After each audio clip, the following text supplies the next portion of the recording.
Dude, you can ride around the background, man, but just don't wave and stuff to me, okay? If that's alright, and do your skill thing and all that sort of stuff, right? You don't have to do it, just wait up there till we finish. Is he waving? Joking. Loves it.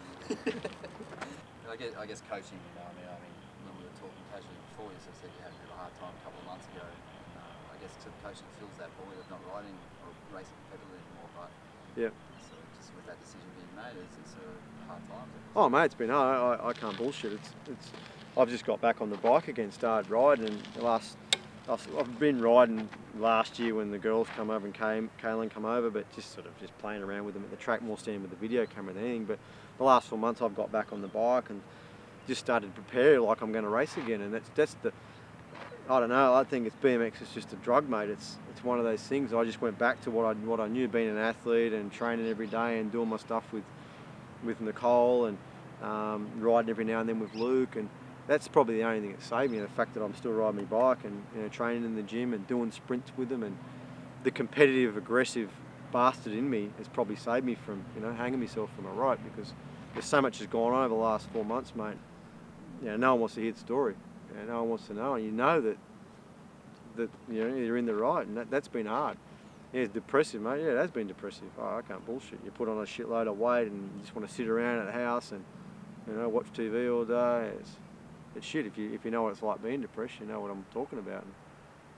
But yeah, I'm just happy that, you know, I've spent the last 4 months and just focused my energy back into, you know, one, me, become selfish again, get my life back, and helping Nicole. She still lives here. Melissa's still living here. There's another young bloke riding, Alex Cameron, who started to take the sport serious now, and he's been a pleasure to be around. So the group I've got now, there's no one doing this, no, backstabbing each other. We come to the track and we ride, we go to the gym and we train, and we do our sprints, and it's all positive. It's a positive environment. It's great. So yeah, without that, I don't know where I'd be right now, mate, to be honest.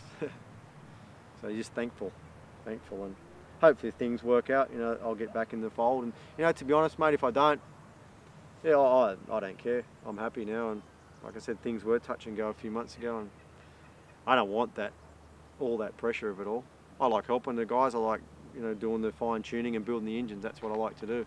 But I'd rather do it in the back blocks than be at the forefront. But at the same time, like Melissa and Nicole still live here. Tanya's she went to America, and I think she's moved to Queensland. But those other two are still here, Melissa and Nicole. They're still supportive of me, no matter what, and they're going to stay here, and we just keep doing what we're doing. And they've been really good all the way through. They've been, you know, pretty loyal and supportive of what's going on. And they just want to race BMX. Just want to do their training and race BMX. They don't want to know about the politics, which is a good approach. I think a lot of the guys need to adopt maybe some of that attitude. If we're not better off, why the change? Maybe we should do something to try and get it back to similar to how it was. I mean, I don't want my job back, I'll tell you now. I don't want it. There's portions of it that I like, there's portions that I love and I want to do.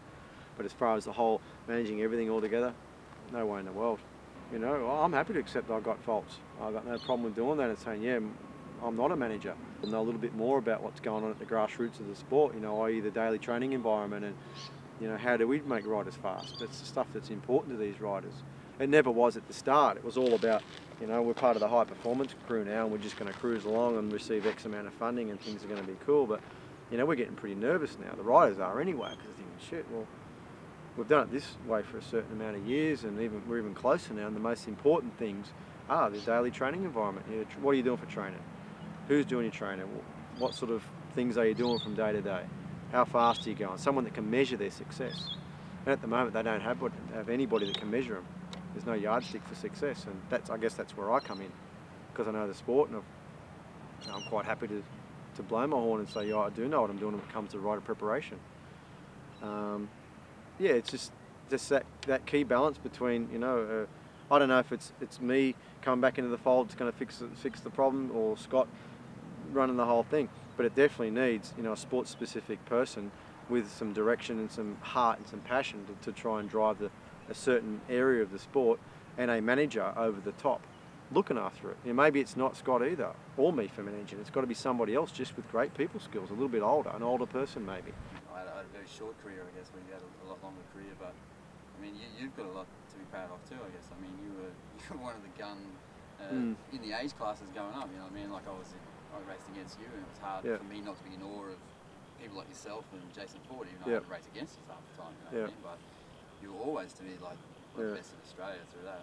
Yeah, I appreciate it. It's nice to hear it, you know, because time just comes and goes so quick in our sport, as we know. You know, it's just shit. You look back, think that was 16, 17. You know, how old are we now? 34, 35. It's 15 years ago. Time goes so fast, and I guess that's the opportunity that these guys have got, mate. That I try and instill in the training philosophy is don't.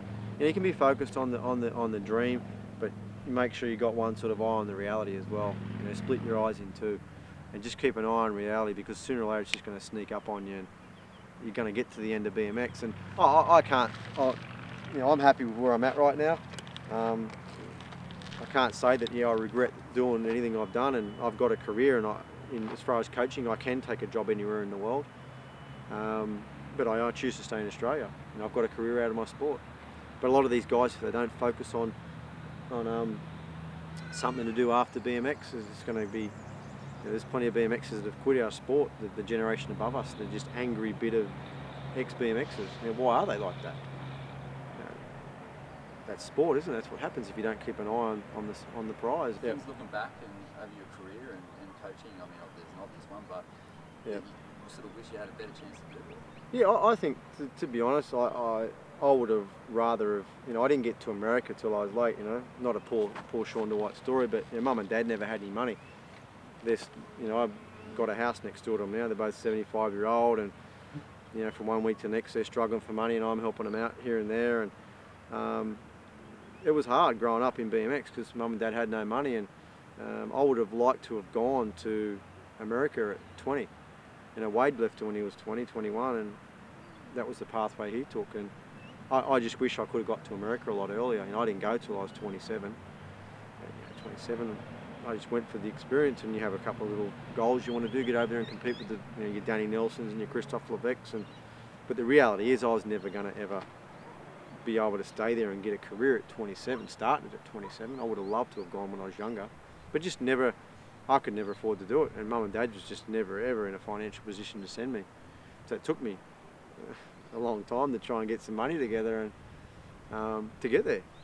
That was it. You know, I wish I could have done, rewind. We can't do it, but yeah, that's one of the single most regrets, I think. There is only a short amount of time, and if they've got that talent, it's hard for any of us to sit back and watch that. Yeah, well, that's where I've always had trouble with the riders, and I got no problem saying it. You do end up being in their personal life. But a lot of the times, it's the part that does bite them in the arse. Because you see them, you know, earning, especially the guys overseas. I don't mind saying it. I've had a love-hate relationship with Warwick Stevenson for years, and it's always over the personal things. God, Warwick, why do you need to have the 5 cars? Why you got to have 2 flash watches? You know, why? You know, and let's just focus on the sport. Because it's going to be gone before you know it, and you're going to get to 30, and we spend 20-something years. Once someone gets to 30 and has spent a whole life doing BMX, they've spent at least 20 years doing it. What else are you going to do? You know, you've got to try and think of something else to do, and it'd be nice to have the money that some of those guys are earning and just have it tucked away. Now, Wade Boots is a good example. I think it's great what he did. He went over early, took a risk. Wade being the tight ass that he is, you won't mind me saying that because he is a tight ass, he knows it. Saved his money, you know, and he did really, really well in the sport, much to a lot of people's despise. People didn't like Wade. I don't know if that's Australian tall poppy syndrome. And he saved his money while he was away. Never spent any lavish money on flash houses in America or bought any toys and bullshit. He just saved his money, rented an apartment, come home, and when the time was right, bought some property in Queensland, and that's a good business move. You know, applaud him for that. And I think a lot of the guys coming up today can learn a lot. I think that's the most important thing that he can offer the sport is that kind of management role. I think he'd be a good manager for certain areas in our sport, a great manager for someone like me. And he can take care of a lot of that stuff and advise them because he's had the hands-on experience. You know, where I'm going to come in and go point blank, this is not how you do things. He can sugarcoat it with a lot of his own personal experiences, and that's where I see Wade fitting in. Is more of a management role. Learn from his experiences because he has been, the most successful rider, apart from of course Warwick, the two successes we've had. But Warwick's still racing, of course. So yeah. So I mean, we've covered a lot, man. Is there anything else that? Any last words or anything?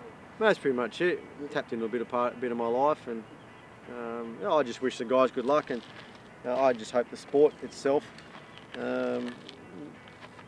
capitalises on the fact that we're Olympic discipline now.